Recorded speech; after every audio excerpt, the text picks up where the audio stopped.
Hello everyone. An update. After Tuesday's long day of work, what I've managed to do is to glue my werewolf onto its legs and managed to break it off again. I think I need to pin it. So that's another thing I need to do still today. If you remember, I planned on doing one big building. I planned on doing some steps for my trenches, and I managed to do the steps. I've managed to do 13 of steps for my trenches. My trenches are quite high. My trench is, the reverse trench is 2.5, almost 3 inches, 2 3/4 of an inch, which is 7 centimeters tall. It's quite tall. Some of the trenches that I have seen online are not that tall, and I decided to do it that tall because that's the bits I had at hand, and I decided to just go with it and basically do what's available. Make do with what's available. So I'm going to show you now how it looks like, what's the idea behind it, and why I think it works incredibly well, and what I'm going to do with it next. So it's going to be a short video, but I think it's going to be quite informative. So this is what we've got. We've got 13, unfortunately. So it's it's an unlucky number. 13 of those steps. And why do they work? They do work because they, if I may say so myself, because they're quite easy to do. There's only 4 layers of styrofoam. These steps are 1.5 inch, 4 centimeters tall. Every step, obviously, you don't use these steps. These are just decorative, just to have something, plausible for the trooper to walk up on. And I've textured them with Diorama FX, Tierra Oscura or Dark Earth, whichever you want to use, whichever name you want to use. They still need to be washed with some kind of a wash, basically. I think it might be like, Army Painter's Dark Tone or anything like that. Any wash will literally do, just to make the wood, stain the wood a little bit darker. That's it. So I'm gonna show you why I think it works really well in case of my models. Let's leave this trooper over here, and let's have my trench. Hold on a second, let me clean up a little bit. So that's my trench. That's the step I'm gonna be using on the side. And if I put my soldier over here, my trooper, he only sticks out a little bit. So that's why I think it works quite well. What's more, with some of the longer stretches of the trenches, of the steps, I can either do this. See? I think that's quite cool.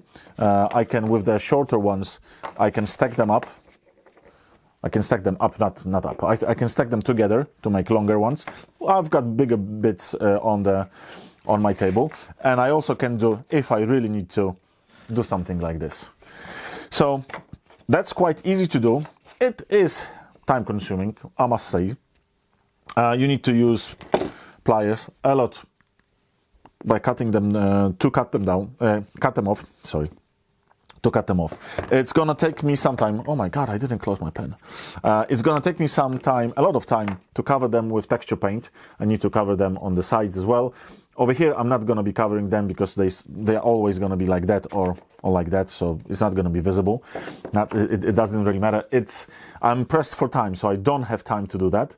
But I'm gonna be covering them all around, and well, that will allow me to do beautiful things with my terrain.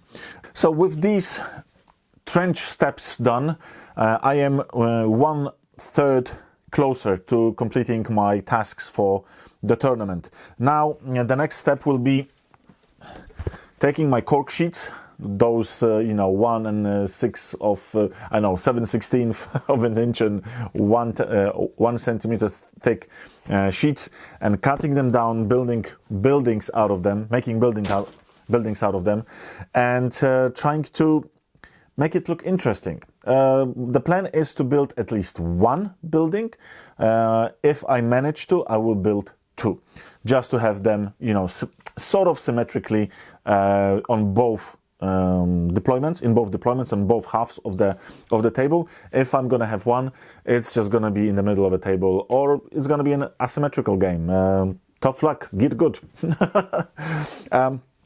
So if you have any other ideas on what else I could do with my terrain,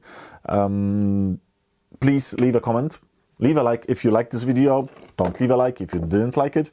One more thing that I noticed after talking with my friends who also were inspired and did some of the steps themselves and had completely different ideas, and they did a completely different work on those steps. I'm thinking of putting some crosses maybe over here, but I'm worried that if I'm gonna add some crosses and some decorations over here, I'm gonna ruin the ability for those steps to join together. There's gonna be gaps, there's gonna be some different things. So I'm thinking that for a couple of them, at least, for like the shorter ones, maybe I will do like a small thing protruding from underneath and put some crosses, you know, over here. I've got some resin crosses that I've bought. I think these are Green Stuff World. These are tombstones, but you can easily, you know, break them off and maybe, I don't know, put them like that.